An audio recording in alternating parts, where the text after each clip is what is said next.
Develop करेगी और उस कंपनी में आने वाले टाइम में ऐसा इंफ्रास्ट्रक्चर लगेगा कि सेंसर्स लगे होंगे कि किसकी गाय भैंस यहाँ रेगुलर पानी पीती है और महीने में कितने दिन पानी पिया, उसके हिसाब से आपके खाते से पैसे कटेंगे।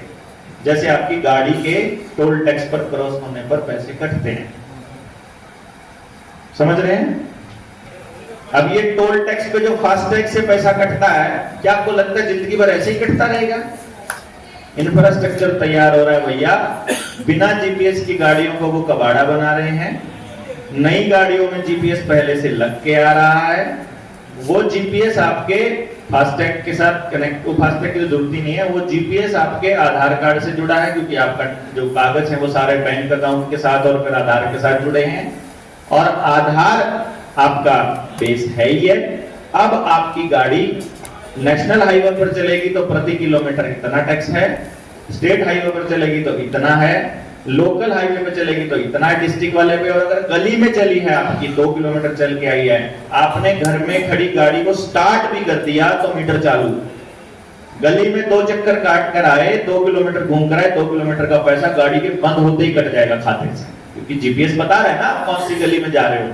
हर गली हर मोड़ को इन्होंने कब, आज से 25 साल पहले कर्मचारी हमारे बीच में लगा के मोबाइल, कैमरा, इंफ्रास्ट्रक्चर पूरा सैटेलाइट के थ्रू सारा हमसे ही करवाया, सारा का सारा रिसर्च। और अब आपसे गली में निकलते ही आपके खाते में पैसा कटे। अभी आपका फेशियल रिकॉग्निशन वाला आधार कार्ड बना रहे हैं। अगला लॉकडाउन जब बाहर निकलोगे, सामने कोने पे कैमरा लगा होगा, कैमरा चेहरा पड़ते ही खाते से पैसे काट लेगा चालान के। मास्क लगाया होगा तो वो नहीं पढ़ पाएगा, तो आप गुलाम बन जाओगे, है? नहीं लगाओगे तो चालान। समझ रहे हो? जितनी हाईवेज ये बन रहे हैं, इन हाईवेज में इतना लंबा चक्कर काट के मुड़ना पड़ता है कि नहीं? इतना लंबा चक्कर काटने वाली कौन सी गाड़ी है आप लोगों के पास? कोई नहीं है ना? आने वाले टाइम में 3-3 ट्रालों जितने लंबे ट्राले, 4-4 ट्राले जितने ट्राले आने वाले हैं, वो सामान ढोने के लिए, उनके लिए बनाया है। ड्राइवरलेस कारें आने वाली हैं जिनका ट्रायल करेंगे, जिनमें ड्राइवर की जरूरत नहीं है, ड्राइवरलेस ट्रक, उसके लिए गाड़ियों ये लेन वाली चलती है। जिसके पास हाई प्रोफाइल गाड़ी हो 50 लाख से ऊपर की, उनके अंदर लेन के अंदर गाड़ी रखने का ऑलरेडी सेंसर लगा दिए हैं उन्होंने। पता है कि आप लोगों में से किसी को? 50 लाख से ऊपर की गाड़ियों के अंदर ऐसे सेंसर्स हैं कि आप उसको गाड़ी को छोड़, मतलब रेस देते हो, आंख बंद करके लेट जाओ, और उसके अंदर ऑटोमेटिक क्रूज है कि अगली वाली गाड़ी अगर स्लो है तो आपकी गाड़ी अपने आप स्लो हो जाएगी, वो तेज हो जाएगी तो निकल जाएगी, वो खाली हो जाएगा तो रोड पे खाली निकल जाएगा। और यहाँ तक कि आपकी गाड़ी अगर लेन से दूर निकलने लगे तो ऑटोमेटिक अलर्ट करके सीधा कर देगी उसको। ये जो पट्टी अगर लगी हो तो उसके अंदर, उनको सेंस करके।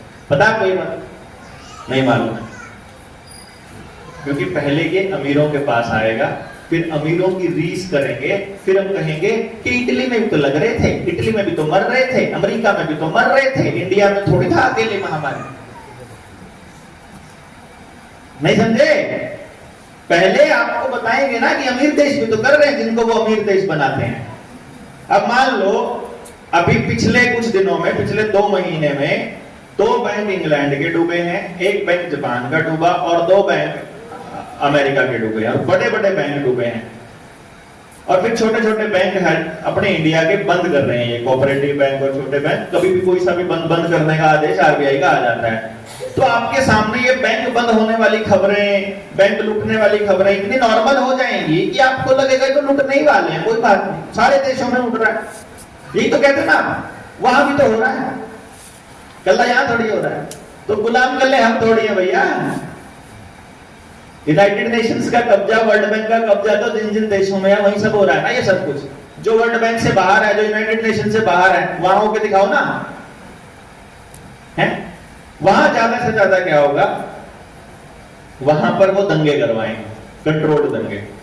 ये डिजाइन है, ऑर्डर आउट ऑफ केओस। तो जो बात मैं कह रहा था, जिसपे मैंने कहना था, वो ये थी कि यदि आपको गुलाम करना है तो निराश, हताश, बेबस, अकेला और करप्ट आपके दिमाग को करना पड़ेगा। और वो तब तक नहीं होगे जब तक आपका समाज नहीं टूटेगा, आपका परिवार नहीं टूटेगा, आप कंगाल नहीं हो जाओगे, तब तक थोड़ी हो जाओगे आप ऐसे। और जब आपके हाथ में कुछ नहीं रहेगा, आप देखो, आप सब में से किस किस ने ये डायलॉग सुना है किसी ना किसी से कि हमारे हाथ में क्या है? किस किस ने सुना है? सबने सुना है ये कि हमारे हाथ में कुछ नहीं है, हम क्या कर सकते हैं, ये बहुत ताकतवर हैं, कोई साथ नहीं देता है, सारे चोर हैं, कोई सुधरना नहीं चाहता है, कुछ नहीं हो सकता है, नाश हो गया है। यही सुनते हो ना? It's all propaganda. ये सारे डायलॉग्स प्रोपेगेंडा में आते हैं और हम मान लेते हैं, क्योंकि जो व्यक्ति आपको कह रहा है आपने उसको अपने से ज्यादा समझदार होने का अधिकार दे रखा है। क्योंकि कभी आपका टीचर यही डायलॉग बोलेगा, कभी पुलिस वाला बोलेगा, सोशल स्टेटस जिसका थोड़ा आपसे बेटर है वो बोल रहा है, तो आपको ये लगेगा कि इसकी कोई नहीं सुन रहा तो मेरी कौन सुनेगा, और फिर आप उसको नॉर्मलाइज मानना स्टार्ट कर दोगे। आपकी लड़ने की वो जो जील है, आपकी अगर लड़ने की जो हिम्मत है, वो जवाब दे जाएगी। कुतिया देखी, कुतिया देखिए, देखिए ना, उसने नए नए बच्चे जन्म दिए हो, वो भी देखी होगी। उसके बच्चे को हाथ लगा दो, सकते हो क्या? नए नए अगर बच्चे जन्म दिए हो, क्या करेगी? काट खाएगी वो, समझ गए ना? कुतिया के बच्चे को अगर छेड़ दो तो। और ये हमारे बच्चों को वैक्सीन ठोक गए हमारी मर्जी के बिना, कुतिया से भी गए हुए हो गया नहीं क्या? नहीं, हमको उस लेवल पर ले आए, ये मेंटल लेवल पर, कि आपके बच्चों के साथ आपका टीचर हरासमेंट कर रहा हो, आपका कोई डॉक्टर हरासमेंट कर रहा हो, वो जो मर्जी इंजेक्शन लगाए, जो मर्जी दवाई दे, जो मर्जी टेस्ट करे, जैसे मर्जी उनके साथ बिहेव करे, और आप बोल नहीं सकते क्योंकि आप कमजोर हो, क्योंकि आपका कोई साथ नहीं दे रखा। कुतिया डिसाइड करेगी कि कौन सा कुत्ता साथ देगा, कौन सा नहीं देगा, इन बच्चों के बाप साथ देगा कि नहीं देगा, तब मैं इसकी रक्षा करूंगी, ऐसा सोचेगी क्या? वो जान दे देगी अपने बच्चों के लिए, लेकिन किसी को नुकसान नहीं पहुंचाने देगी। भाई हम तो उससे भी बेगुजरी पोजीशन पे ला दिए इन लोगों ने, समझे? अगर उस पोजीशन पे आ गए तो कुत्ते की मौत मरनी चाहिए ना। अगर लड़ने की जील नहीं है, अगर अंदर गलत का विरोध करने की हिम्मत नहीं है, अगर रिसर्च करके अपनी सच्चाई नहीं ढूंढ सकते कि कौन है वो कसूरवार आदमी, अगर आज आपके यहां किसी को हार्ट अटैक हो रहा है, ब्रेन हैमरेज हो रहा है, आपको पता नहीं है वो क्यों मर रहा है, पता है ना? पर कौन जिम्मेदार है? किसी ने पूछा?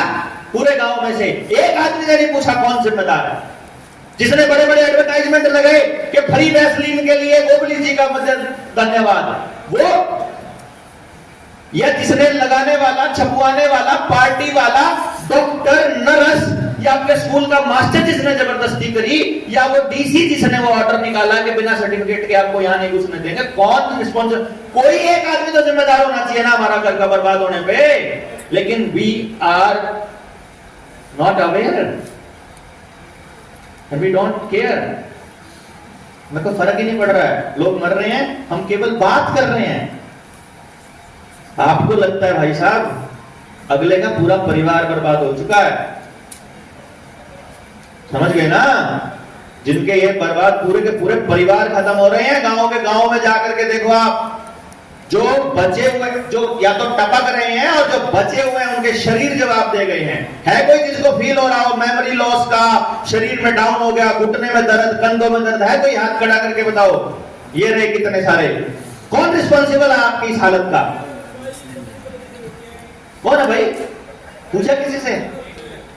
अगर मोर्चे को मजबूत करते हो ना, यकीन मानिए यात्रा चालू होगी, हर घर से फॉर्म भरवाएंगे, हर आदमी को कम से कम 10 करोड़ रुपए के मुआवजे के लिए दबाव डालेंगे कि तुमको, हर आदमी को, शरीर ऐसे ही थोड़ी बनता है, तुम्हारे बाप की औकात वो जागीर थोड़ी थी ये, और तुम्हारी हिम्मत कैसे हो गई हमारे से बिना मर्जी के हमारे को छेड़ दिया? और अगली बार कानून लेकर के आ रहे हैं पेंडेमिक एक्ट के नाम पर और नेशनल हेल्थ बिल के नाम पर कि अब आप विरोध भी नहीं कर पाओगे। अगर जमीर जिंदा रखोगे, अगर आज से ही बेईमानी का तरीका छोड़ दो, आज से ही गलत काम छोड़ करके बिल्कुल आज भाई जो पीछे कर दिया, अब सिर उठा करके जीना है, भाईचारे के साथ जीना है, समाज के साथ जीना है। और अब एक चीज सिर्फ सच के लिए लड़ाई लड़नी है। ये चालू कर दोगे तो लड़ पाओगे। अंदर गिल्टी कॉन्शियस लेके, चोर फीलिंग लेके नहीं लड़ सकते भाई साहब आप सरकारों से।